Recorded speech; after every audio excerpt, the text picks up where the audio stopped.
Yes. With all of that said, I would say today's topic is the light and the darkness, right? So when you are being inundated with information and it seems like finding, well, I'm just going to give away the answer in that part, but trying to find truth in it all is very tough.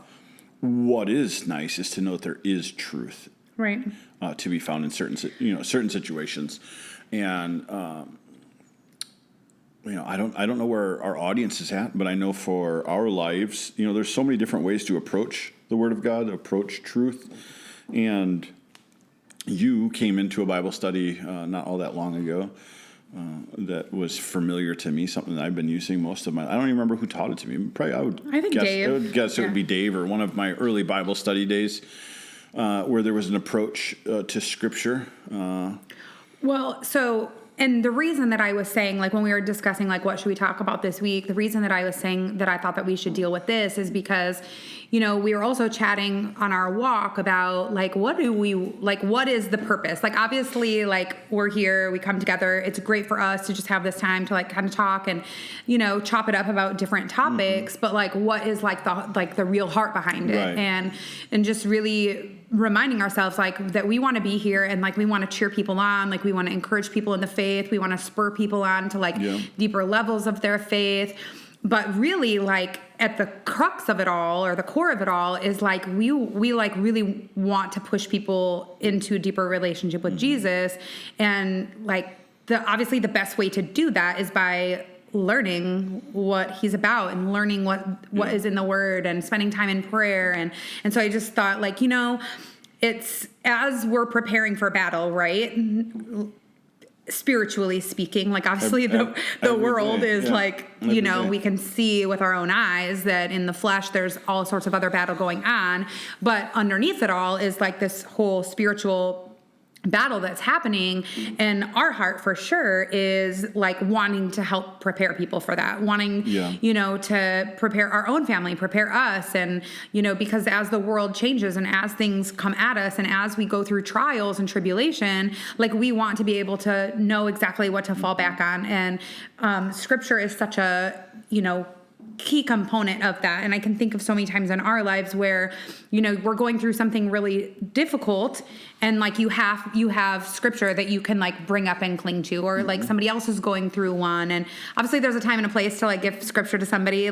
You don't want to be insensitive. Obviously Scripture is always the answer, but timing you have to think about too, right? You don't want to just, right. Be throwing it at people. But at the same time, we need relationships in our life where people are willing to speak Scripture to us and speak truth to us. And so anyway, I just thought it was really important that as many people as possible know and understand how to go to the Scripture and how to learn from it and glean from it and take away. So anyways. No, that's, our walk this morning, that was completely right on. As we've kind of started this accidentally on purpose, which seems to be like so much of the rest of our life, our purpose is to follow Christ.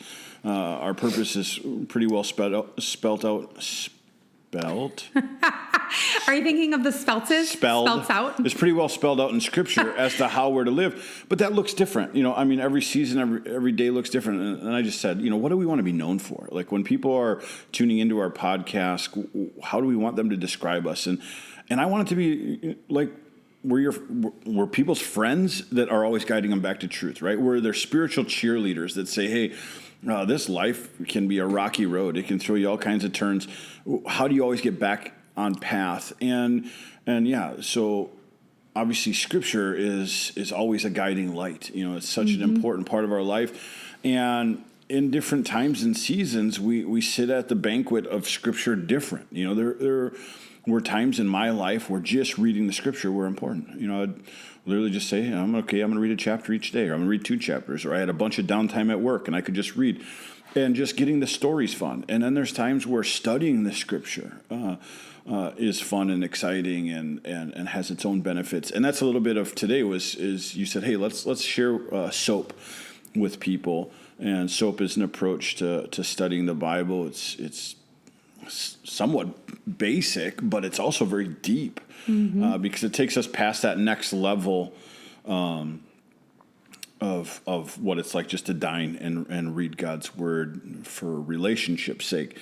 Soap is kind of like where you can own particular chunks of scripture. You've spent enough time on it that you really understand the depth of it, the meaning of it, and how to share it with somebody that isn't, misleading is wrong, but we can take scripture out of context, right? We can take a chunk of scripture and make it fit into any scenario in our life, and that's not always the case. Great example for me. I remember early in my walk, the revelation of realizing that the proverb of raising a child in the way that they should go and they will not depart from.